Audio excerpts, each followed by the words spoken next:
Muy buenas, lifters, bienvenidos un día más. Bien, hoy quiero hablaros acerca del calentamiento que realizo yo antes de cada entrenamiento. Es algo bastante sencillo, pero que vais a poder aplicar desde ya, porque es cierto que a veces cuando vamos a entrenar, pues tenemos esa duda, ¿no? Dependiendo del día, de los ejercicios que nos toquen, o de simplemente hay días que, bueno, no sabemos muy bien cómo empezar a realizar ese entrenamiento. Evidentemente, ponerse a la cinta, correr 5 minutos y directamente ir a levantar hierros no es la idea más recomendable. Pero bueno, para eso os voy a contar cómo lo hago yo. Vais a ver que es bastante sencillo. Y a ver, no quiere decir que esto esté escrito en piedra ni que sea algo que tengáis que hacer sí o sí. Lo podéis tomar como idea, podéis añadirlo a vuestra rutina de calentamiento o sencillamente hacerlo tal cual. Pero ya digo que es algo en lo cual yo he ido haciendo cambios a lo largo de los años, entonces podéis vosotros también incluir esto, ver qué tal os funciona, si os funciona bien, si os funciona mal. Bueno, cambiar algunas cosas, probarlas, porque al final es como se aprende. Lo dicho, bueno, antes de empezar con este episodio, quiero comentar algo con respecto al episodio anterior, que hablé acerca de la resistencia a la insulina, de que al final una de las mejores estrategias para mejorar esta era entrenar fuerza, y me llegó la consulta de qué opinaba sobre el vinagre de manzana. Bueno, pues el vinagre de manzana es cierto que yo lo suelo incluir habitualmente en mis comidas, más que nada porque tiene muchas propiedades y además es cierto que mejora la sensibilidad a la insulina. Por lo tanto, por esa parte genial. Lo que pasa que vuelvo a repetir lo que dije en el episodio anterior. O sea, no podemos centrar todos nuestros esfuerzos en cosas como esto, ¿no? O un suplemento, o el vinagre de manzana, o hacer una dieta baja en carbohidratos, o hacer ayuno intermitente. No. Están bien, son estrategias, son herramientas que tenemos. Por ejemplo, esto es algo muy asequible que podemos comprar en cualquier supermercado y oye, está muy bien. De hecho, ya digo, yo lo suelo incluir, pero no quiere decir que esto sea la panacea ni mucho menos. Por supuesto, si llevas una dieta más o menos alta en carbohidratos y quieres mejorar un poco la sensibilidad a la insulina, pues te ayudará un poco. Pero como entrenar fuerte, como descansar, como llevar una buena alimentación, no hay. Así que, nada, me remito a lo que dije en el episodio anterior. Si no lo has escuchado, escúchalo porque está ahí y ahí hablaba acerca de la mejor estrategia sin duda para mejorar la resistencia a la insulina. Y ahora sí, lo dicho, voy a hablar acerca del calentamiento que hago actualmente, que consta de 3 pasos muy sencillos y básicamente lo primero que hago antes de ponerme a entrenar es entrar un poco en calor. Esto es cierto que depende un poco de cada día, porque si estamos haciendo un entrenamiento con ejercicios más analíticos, que no demanda tanto, un entrenamiento, vamos a llamarlo secundario, pues es cierto que esta entrada en calor va a ser menos necesaria. ¿Cómo lo hago yo? Bueno, pues básicamente saltando un poco a la comba, un poco de airbike u opciones similares. A ver, aquí si tenéis una bicicleta de spinning, pues la podéis utilizar. Si tenéis una comba, pues mejor que mejor. Si tenéis cualquier otra cosa, pues también la podéis utilizar o sencillamente moveros un poco. Simplemente es entrar en calor y elevar un poco las pulsaciones. Como digo, esto normalmente tiene más importancia los días en los cuales vamos a entrenar de forma más intensa. A partir de esa entrada en calor, vienen las 3 partes de las que se compone mi calentamiento y la primera sería movilidad. ¿Aquí qué incluyo? Bueno, pues incluyo básicamente ejercicios de movilidad de cadera, movilidad de hombro, movilidad de tobillo, ejercicios en los cuales libero un poco esas zonas que están más engarrotadas del día a día por permanecer quizás demasiadas horas sentado o en posiciones estáticas. Entonces, le dedico mucho tiempo a esto. Es cierto que también, en los días incluso que descanso, hago esas sesiones de movilidad y estiramiento porque me vienen también bien, porque me siento mejor y sobre todo me noto mucho mejor a nivel escapular de los hombros, que son zonas en las cuales al final tenemos muchas molestias por los entrenamientos o sencillamente por las posiciones que mantenemos a lo largo del día, al ordenador o con el teléfono móvil.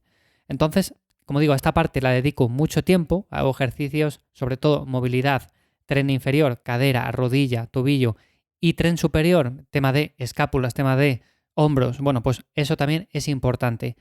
Y aquí también incluyo el foam roller y la pelota de goma dura porque son herramientas que llevo utilizando desde hace muchísimo tiempo y también me vienen muy bien para liberar esas zonas un poco más cargadas e ir al entrenamiento un poco más activado. Así que bueno, esta sería la primera parte, le dedico más o menos unos 5-6 minutos, tampoco mucho más.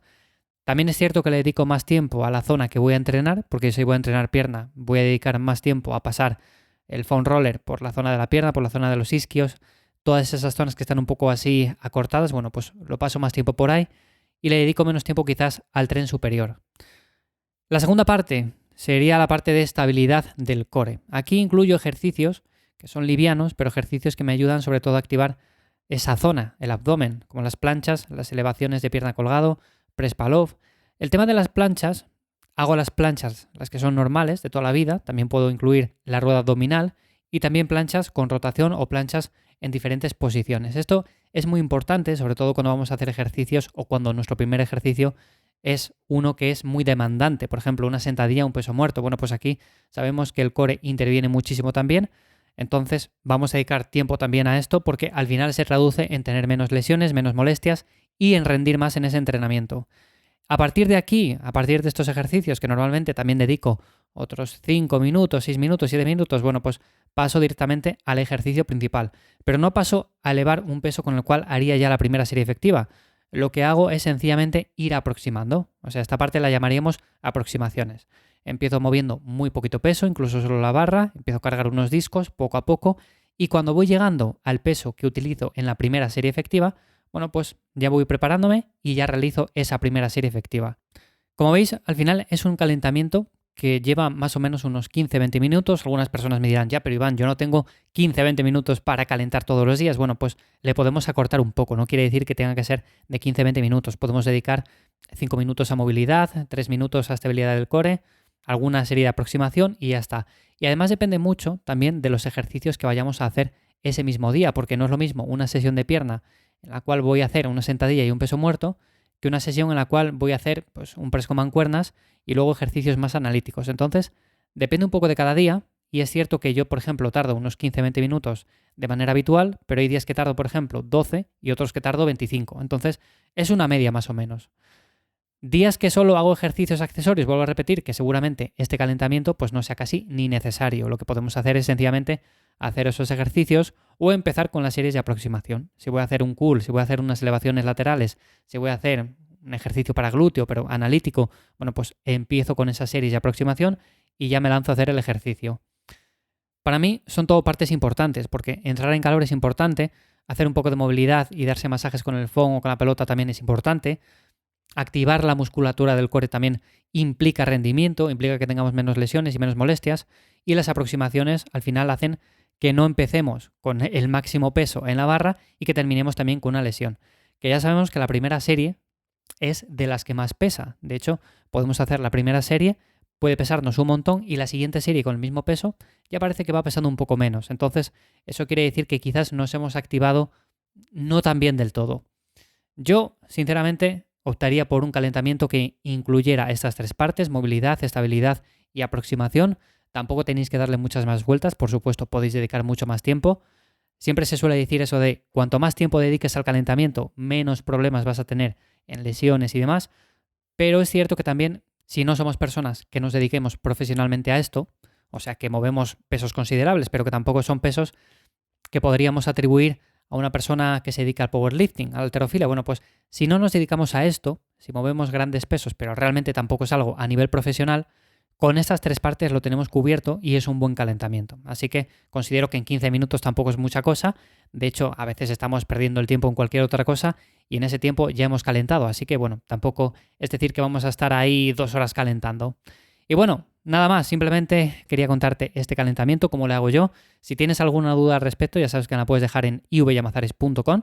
Ahí tienes más información, te echo una mano con tu entrenamiento para progresar, para mejorar más. Y ya sabes que también me encuentras en Instagram o en Twitter en @ivyamazares con más contenido. Nada más, nos escuchamos en el siguiente. Chao.